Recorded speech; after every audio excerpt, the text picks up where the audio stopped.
I'm Cape Joel, and this is Comic Smack, your weekly, daily, all the time, anytime comic show where I give you your fix of everything you need to know from the world of comic books and superheroes. And on today's show, we're taking a closer look at Captain America Steve Rogers, issue number 4.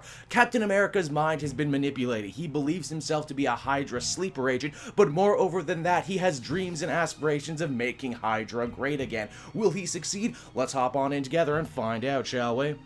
Alright, so once again this newest issue opens with a flashback to Steve Rogers' youth, to a memory that we know didn't happen but to him feels entirely real. It would seem that after Hydra killed Steve's abusive father, his mother attempted to flee with him. This did not go nearly so well, but we'll come back to this in a minute. Now, in the present, Captain America is filling in Dr. Selvig and by extension new readers what it is he hopes to accomplish. He says that the Red Skull has corrupted and perverted his beautiful vision of Hydra, and with Dr. Selvig's help, he hopes to undo the skull. To do this, Steve managed to procure Dr. Selvig a super advanced laboratory once belonging to the Fantastic Four villain, the Red Ghost, a communist bad guy who met a very bloody end at Captain America's hands. Jeez, dude, next time give Captain America what he wants. Hand over the keys, tell him what day trash pickup is, and you might have been able to keep your head on your shoulders, dude. You might also have noticed that this comic is listed as a Civil War II tie. Now, much like the other Civil War II tie-ins, we don't actually get much interaction with that story, but what we do get is pretty funny. Selvig basically asks Captain America, don't you think it's only a matter of time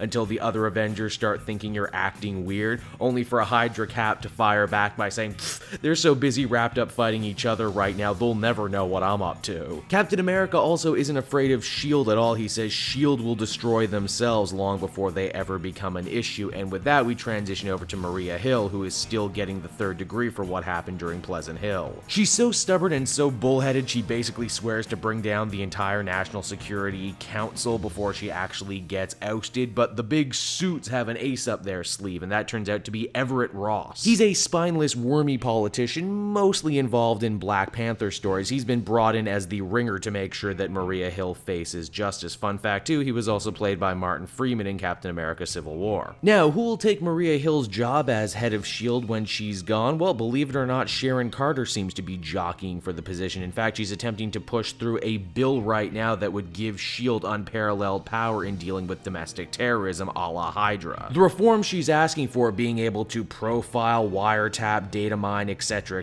freaks out everybody. Even NSA types feel that this is stepping over the line. Captain America says the biggest threat to his mission right now is leaks of information. Jack Flag is in a coma, but if he ever wakes up, he could easily finger Cap for attempting to murder him and killing Zemo. Former Bucky, former A-Bomb, and former whistleblower Rick is comforting Jack Flag's partner right now, and we begin to think that, ooh, maybe there might be a little romance blooming between these two, possibly. Another wrench that threatens to be thrown into Captain America's machine of deception is, believe it or not, Taskmaster. As we saw in the previous issue, he's now the sheriff of the supervillain city. He's been sent in to investigate Baron Zemo's ship crash, only things are beginning to not line up for him, and he doesn't like it very much. The other major key to Captain America's plan involves Kobik, the sentient piece of the Cosmic Cube, and Godchild, who is currently shacked up with Bucky Barnes and his team, the Thunderbolts. Dr. Selvig had dealings with the childlike Kobik back in Pleasant Hill, which was part of the reason Steve saved him in the first place. Only here's the thing,